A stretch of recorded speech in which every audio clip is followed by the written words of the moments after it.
మేడ్చల్ జిల్లా కుత్బుల్లాపూర్ నియోజకవర్గం Suraram police station పరిధి సూరారంలోని విశ్వకర్మ కాలనీలో సివిల్ సప్లై విజిలెన్స్ మరియు స్థానిక సూరారం పోలీసుల ఆధ్వర్యంలో ఓ ఇంటిపైన రైడ్ చేసి దాదాపుగా 60 నుండి 80 క్వింటాల రేషన్ బియ్యాన్ని స్వాధీనం చేసుకున్నారు. విశ్వకర్మ కాలనీలో అర్జున్ పాండే నివాసం ఉండే వ్యక్తి కొంతమంది వ్యక్తుల ద్వారా ఇంటింటికి తిరిగి బియ్యాన్ని కొనుగోలు చేసేవాడు. ఒక్కసారిగా వీటిని వివిధ రాష్ట్రాలకు సప్లై చేస్తున్నాడని సమాచారం ఉంది. దాదాపు గత 2 ఏళ్లుగా పీడీఎస్ రైస్ను తీసుకుంటున్నాడని తెలుసుకున్న అధికారులు అతనిపై నిఘా పెట్టి ఈరోజు రైడ్ చేయడం జరిగింది.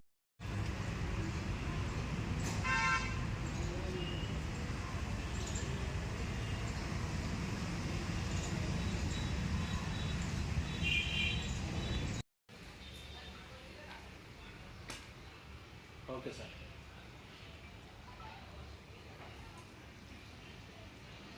Okay okay sir.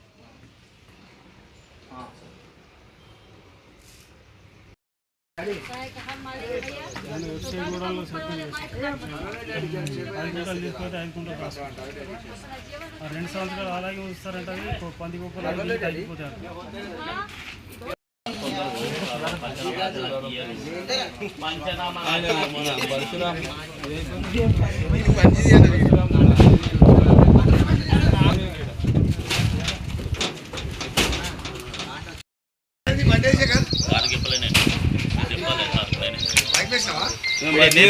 మూడు జీవితానికి